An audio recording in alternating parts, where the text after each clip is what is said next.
ನ್ಯಾಯಾಲಯದ ಹಾಗೂ ನಮ್ಮ ಅಸೋಸಿಯೇಷನ್ದಲ್ಲಿ ಠರಾವನ್ನು ಮಾಡಿ ನಾಳೆ ದಿನಾಂಕ 7/11/2025 ನ್ಯಾಯಾಲಯದ ಕಾರ್ಯಕಲಾಪದಿಂದ ಹೊರಗುಳಿದು ಅನಿರ್ದಿಷ್ಟಾವಧಿಯವರೆಗೆ ರೈತರ ಕಬ್ಬಿನ ಬಿಲ್ಲಿನಗೋಸ್ಕರ ಈಗಾಗಲೇ ಏನು ರೈತರ ಬೇಡಿಕೆ 3500 ಇದೆ.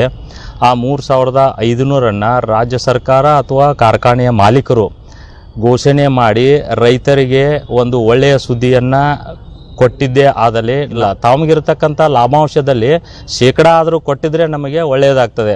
ಯಾಕಂತಂದರೆ ನಾವು ಕಾನೂನನ್ನು ಕಾಪಾಡೋರು, ಕಾನೂನನ್ನು ಪೂಜಿಸೋರು ನಾವೆಲ್ಲ ವಕೀಲರು ಏನು ಮಾಡ್ತಾ ಇದ್ದೀವಿ ಅಂತಂದರೆ ನಾಳೆ ದಿನಾಂಕ ಗೋಕಾಕ್ನಲ್ಲಿ ನಮ್ಮ ಬಸವೇಶ್ವರ ವೃತ್ತದಲ್ಲಿ ರಸ್ತಾ ರೋಕೋವನ್ನು ಮಾಡ್ತಾ ಇದ್ದೀವಿ.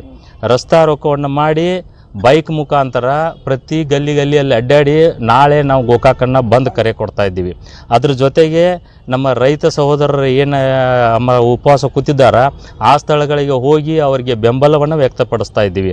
ಅದ್ರ ಜೊತೆಗೆ ನಾವು ಈಗಾಗಲೇ ಎಲ್ಲ ವಕೀಲರು ಎಲ್ಲ ಕಾಂಟ್ರಿಬ್ಯೂಷನ್ ಮಾಡಿ ನಮ್ಮ ಸಂಘದಿಂದ ಈಗಾಗಲೇ 35,000 ರೂಗಳನ್ನು ಕೊಟ್ಟಿದ್ದೀವಿ. ಇವತ್ತಿನ ದಿವಸ ಸಕ್ರಿಯ ಸಚಿವರು ರೈತ ಸಂಘಟನೆಗಳಿಗೆ ಭೇಟಿಯಾಗಿ ತಮ್ಮ ನಿರ್ಧಾರವನ್ನು ವ್ಯಕ್ತಪಡಿಸಿದರೆ ಒಳ್ಳೆಯದಾಯಿತು.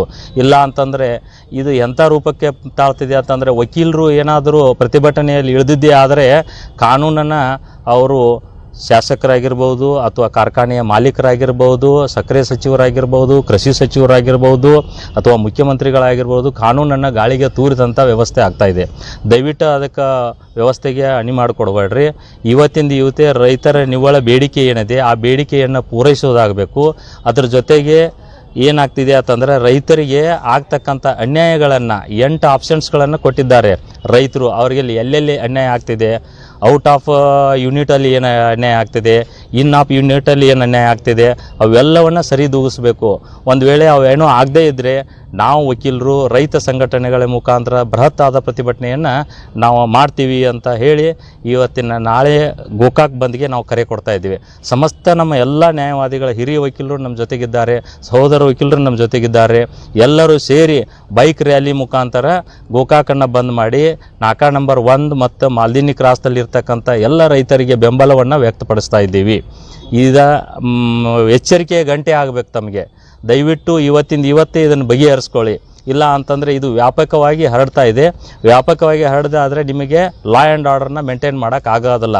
ಅದಕ್ಕೋಸ್ಕರವಾಗಿ ರೈತರನ್ನು ಎದುರು ಹಾಕೊಳ್ಳೋದು ಅಷ್ಟು ಸಮಂಜಸವಾಗದಲ್ಲ ಅಂಥೇಳಿ ವ್ಯವಸ್ಥೆಯವರಾಗಿರಬೇಕು, ಕಾಯಿಪಲ್ಯ ವ್ಯಾಪಾರಸ್ಥರಾಗಿರ್ಬೋದು ಹಾಗೂ ಕರಕುಶಲ ವ್ಯಾಪಾರಸ್ಥರಾಗಿರ್ಬೋದು, ಆಟೋ ರಿಕ್ಷಾ ಚಾಲನಾ ಸಂಘದವರಾಗಿರಬೇಕು, ಅದರ ಜೊತೆಗೆ ಟ್ಯಾಕ್ಸಿ ಮಾಲಕರ ಸಂಘದವರಾಗಿರ್ಬೋದು, ಕರ್ನಾಟಕ ರಕ್ಷಣಾ ವೇದಿಕೆದವರಾಗಿರ್ಬೋದು, ಇವರೆಲ್ಲರೂ ನಮ್ಮ ವಕೀಲರ ಜೊತೆಗೆ ಕೈ ಜೋಡಿಸಿ ನಾಳೆ ಗೋಕಾಕ್ ಬಂದನ್ನು ಕರೆ ಮಾಡೋಣ.